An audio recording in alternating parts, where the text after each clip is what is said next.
Selamat pagi Ibu, perkenalkan saya Monika. Di sini saya akan membantu proses persalinan Ibu. Di mana yang pertama, saya akan mendengar dan melihat terlebih dahulu apakah ada tanda persalinan kala 2, yaitu ketika Ibu merasa ada dorongan kuat mengeran dan juga Ibu merasa regangan yang semakin meningkat pada rektum dan juga vagina. Lalu kemudian saya akan melihat apakah perineumnya tampak menonjol dan juga vulva dan sphincter aninya sudah membuka atau belum. Lalu kemudian saya akan memastikan kelengkapan alat pertolongan persalinan termasuk mematahkan ampul oksitosin dan memasukkan alat suntik sekali pakai 2,5 mili ke dalam wadah partuset. Lalu kemudian saya juga akan menggunakan cairan plastik. Setelah saya memastikan kelengkapan alat, saya akan mulai memakai salinan plastiknya terlebih dahulu.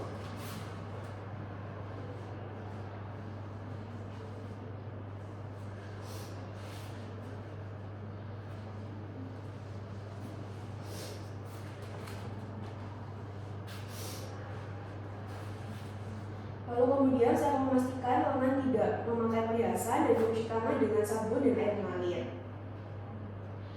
Setelah itu saya akan menggunakan sarung tangan DTT pada tangan kanan yang akan digunakan untuk pemeriksaan dalam.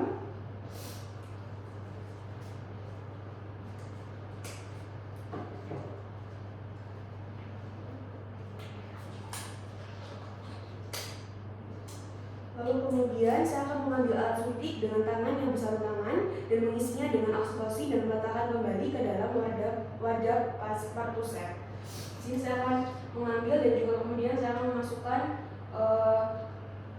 oksitosinnya ke dalam suntikannya. Lalu kemudian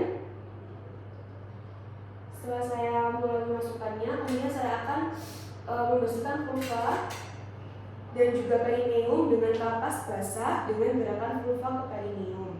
Saya akan mengambilkan terlebih dahulu untuk mengambil kapasnya, dan saya akan mulai membersihkannya dari arah atas ke bawah sebanyak 1 kali. Lalu kemudian setelah itu saya akan membuang kapasnya. Kemudian saya akan melakukan pemeriksaan dalam dengan memastikan pembukaan sudah lengkap dan selaput ketuban sudah pecah. Oke, baik Ibu. Kemudian saya akan mencelupkan tangan kanan yang bersarung tangan ke dalam larutan klorin 0,6% dan membuka sarung tangan dalam keadaan terbalik dan merendamnya dalam larutan klorin 0,5%. Setelah itu saya akan memeriksa denyut jantung janin setelah kontraksi uterus selesai dan memastikan DJJ dalam batas normal, di mana batas normalnya yaitu 120 hingga 160 kali per menit. Permisi ya Ibu. Oke, baik Ibu, didapatkan hasil 134 ya, jadi DJJ-nya normal. Lalu kemudian saya akan memberitahu Ibu bahwa pembukaannya sudah lengkap dan keadaan janinnya baik. Kemudian saya akan meminta Ibu untuk mengeran saat ada his apabila Ibu sudah merasa ingin mengeran. Lalu kemudian saya akan meminta bantuan keluarga untuk menyiapkan posisi Ibu untuk mengeran, dan juga pada saat his diharapkan keluarga Ibu juga membantu dan dalam posisi tengah duduk dan memastikan bahwa Ibu merasa nyaman. Lalu kemudian saya akan melakukan pimpinan meneran saat Ibu mempunyai dorongan yang kuat untuk meneran, dan menganjurkan Ibu untuk berjalan, berjongkok atau mengambil posisi nyaman jika Ibu belum merasa ada dorongan untuk meneran dalam 60 menit. Lalu kemudian saya akan meletakkan handuk bersih untuk mengeringkan bayi di perut Ibu jika kepala bayi telah membuka vulva dengan diameter 5-6. Permisi ya Ibu, saya akan meletakkan handuk bersihnya.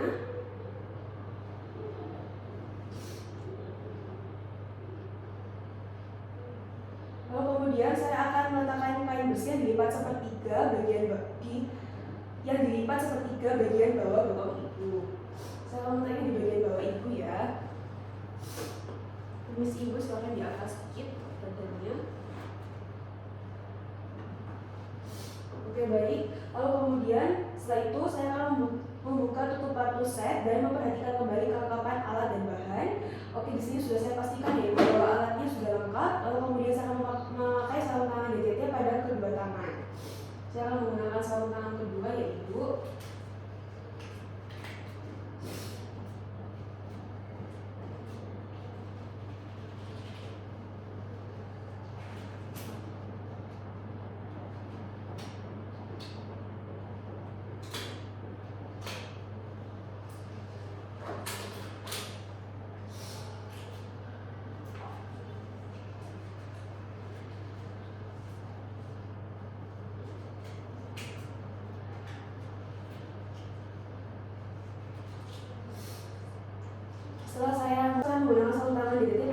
tangan saya kemudian akan melihat apakah kepala jaring terlihat pada vulva atau belum.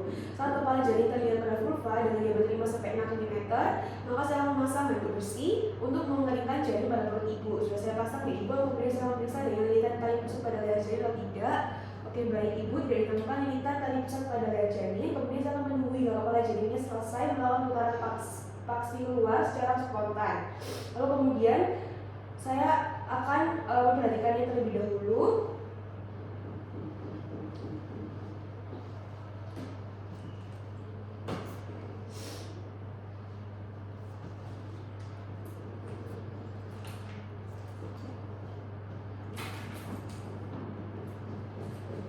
Setelah kepala melakukan putaran paksi luar, maka saya akan memegang secara biparental dan menunjukkan kepada ibu untuk meneran saat kontraksi dengan lembut gerakan kepala ke arah bawah dan distal hingga bahu depan muncul di bawah atas pubis, dan kemudian gerakan arah atas dan distal untuk melahirkan bahu belakang. Oke, baik ibu. Ketika kepala yang keluar, saya akan memegang dulu dengan biparental dan dengan gerakan lembut kepala ke arah bawah dan distal hingga bahu depannya muncul di bawah atas pubis, dan kemudian gerakan ke arah atas distal untuk melahirkan bahu belakang seperti ini. Kemudian diarahkan ke arah ke atas. Lalu kemudian setelah bahunya lahir, geser tangan bawah ke arah perineum ibu untuk menyangga kepala, lengan dan siku sebelah bawah. Lalu kemudian gunakan tangan atas untuk menelusuri dan memegang tangan dan siku sebelah atas seperti ini. Lalu kemudian setelah badan dan lengan lahir, tangan kiri menyusuri punggung ke arah bokong dan tungkai bawah janin untuk memegang tungkai bawah, dan selipkan jari telunjuk tangan kiri di antara kedua lutut janin.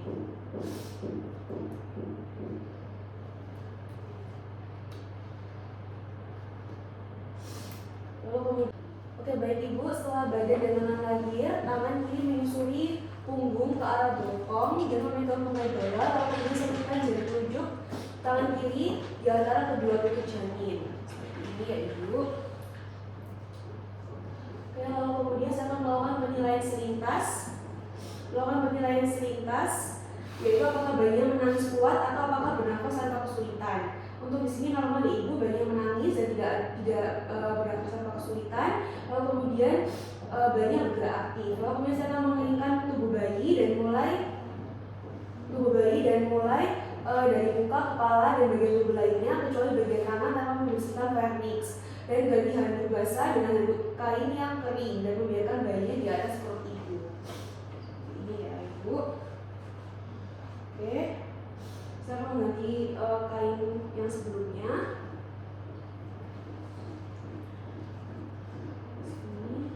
Ini saya akan menyelimuti bayi dan juga ibu. Lalu kemudian di sini saya akan memeriksa kembali uterus untuk memastikan tidak ada bayi lagi dalam uterus. Oke, baik ibu. Lalu selanjutnya saya akan memberitahu ibu bahwa ini akan disuntik oksitosin agar uterusnya berkontraksi ya ibu. Kemudian saya akan menyiapkannya terlebih dahulu. Oke, saya mulai menyuntik ya ibu. Dalam 1 menit setelah bayi lahir, saya akan menyuntikkan oksitosin 10 unit intramuskuler di sepertiga paha atas bagian distal lateral, dan sebelumnya akan dilakukan aspirasi terlebih dahulu ya ibu. Saya akan mulai di aspirasi terlebih dahulu, lalu kemudian saya akan mulai menyuntikkan. Oke, baik. Setelah itu saya akan menunggu hingga 2 menit pasca persalinan. Setelah itu saya akan menjepit tali pusat dengan klep kira-kira 3 cm dari pusat bayi dan mendorong tali isi pusat ke arah distal ibu. Saya akan menjepit terlebih dahulu ya ibu ininya, tali pusatnya 3 cm dari pusat bayi, kira-kira segini. Lalu kemudian saya akan mendorong tali pusat ke arah distal atau ke arah ibu dan jepit kembali tali pusat pada 2 cm distal dari klep pertama.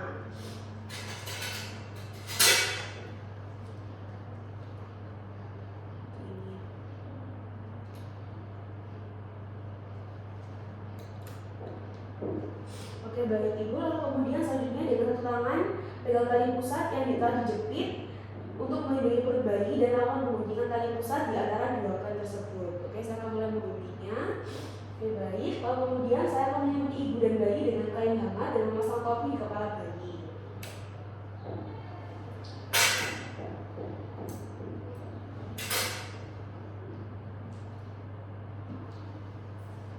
Setelah saya memasang topi di kepala bayi dan menyelimuti ibu dan bayi hingga merasa hangat, kemudian saya akan memindahkan klem pada tali pusat hingga berjarak 5-10 cm dari vulva.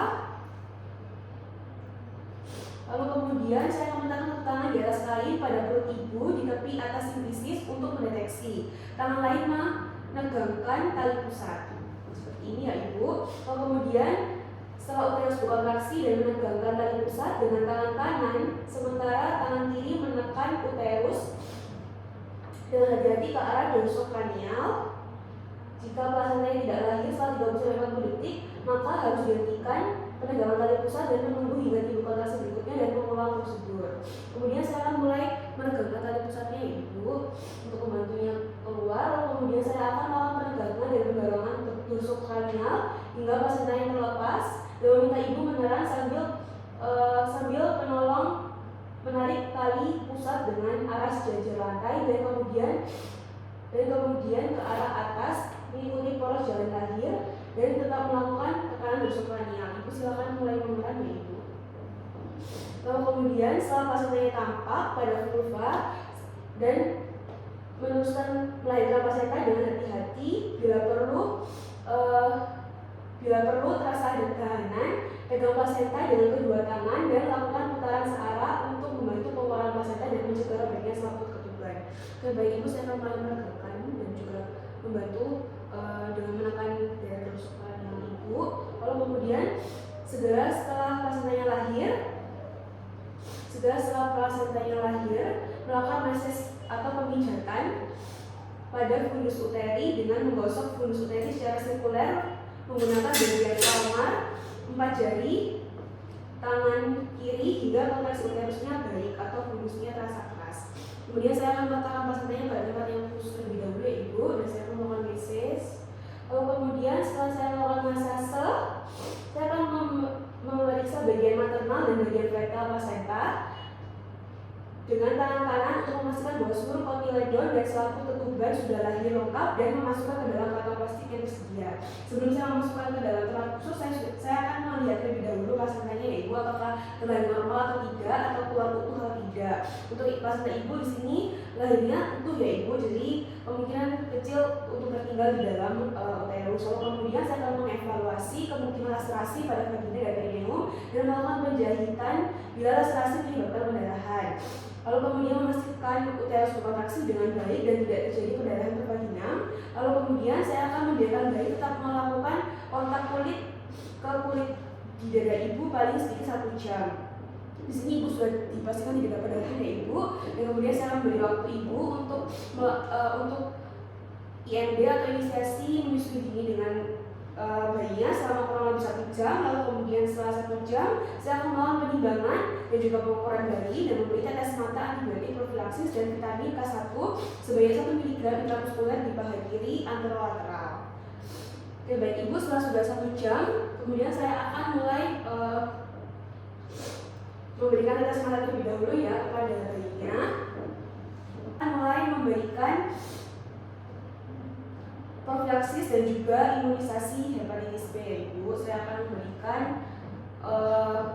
setelah saya melakukan penimbangan dan pengukuran bayi, saya akan memberikan tetes mata terlebih dahulu. Kemudian saya akan menyuntikkan vitamin K1 sebanyak 1 mg intramuskuler di paha kiri anterolateral. Sebelah sini ya ibu. Saya sebelah terlebih dahulu. Oke, kemudian saya akan mulai memasukkan vitaminnya. Lalu kemudian saya akan menunggu kira-kira setelah 1 jam pemberian vitamin K1, saya memberikan suntikan imunisasi hepatitis B di paha kanan anterolateral di sebelah sini. Kemudian saya akan aspirasi terlebih dahulu dan kemudian saya akan menyuntikannya perlahan-lahan. Oke baik. Kemudian saya akan melanjutkan pemantauan kontraksi dan mencegah perdarahan per vagina. Yaitu anaknya. Kemudian setelah saya melakukan pemantauan kontraksi dan juga mencegah perdarahan vagina, di sini sudah aman ya ibu. Kemudian saya akan mengajarkan kepada ibu dan juga keluarga ibu bagaimana cara melakukan Lalu kemudian saya akan mengevaluasi dan estimasi jumlah kehilangan darah. Lalu kemudian saya akan memeriksakan nadi ibu dan juga keadaan kandung kami setiap 15 menit selama 1 jam pertama pasca persalinan dan setiap 30 menit selama jam kedua pasca persalinan ibu. Lalu kemudian saya akan memeriksa kembali bayi untuk memastikan bahwa bayi ini bernafas dengan baik. Lalu kemudian menempatkan semua peralatan bekas pakai dalam larutan klorin 0,5% untuk dekontaminasi selama kurang lebih 10 menit. Jadi saya menempatkan semua alatnya di larutan klorin. Lalu kemudian saya akan mencuci tangan dan memberes peralatan setelah dekontaminasi. Lalu kemudian membuang bahan-bahan yang terkontaminasi ke tempat yang sesuai seperti ini. Lalu kemudian saya akan juga membersihkan ibu dengan menggunakan air DTT dan membersihkan sisa cairan ketuban, lendir, dan darah. Saya juga akan membantu ibu memakai kembali pakaian bersih dan juga pakaian yang kering ya ibu, sehingga ibunya merasa nyaman. Ketika ibu sudah merasa nyaman, saya akan beritahu keluarga untuk membantu apabila ibu ingin minum. Kemudian setelah itu saya akan melakukan dekontaminasi tempat persalinan dengan larutan klorin 0,5% dan membersihkan sarung tangan di dalam larutan klorin 0,5% dan melepaskannya ke dalam larutan tersebut secara terbalik. Tadi sudah saya lakukan ya ibu. Dan kemudian saya akan melakukan cuci tangan dengan sabun dan air mengalir kembali. Oke, setelah saya melakukan cuci tangan dengan sabun dan air mengalir, saya akan melengkapi fotografi ya ibu. Kemudian oke baik ibu, setelah semuanya sudah selesai dan kemudian saya akan membersihkan peralatan yang sudah dipakai tadi ya ibu, dan ibu dipersilakan untuk istirahat. Lalu kemudian saya akan melepas celemeknya.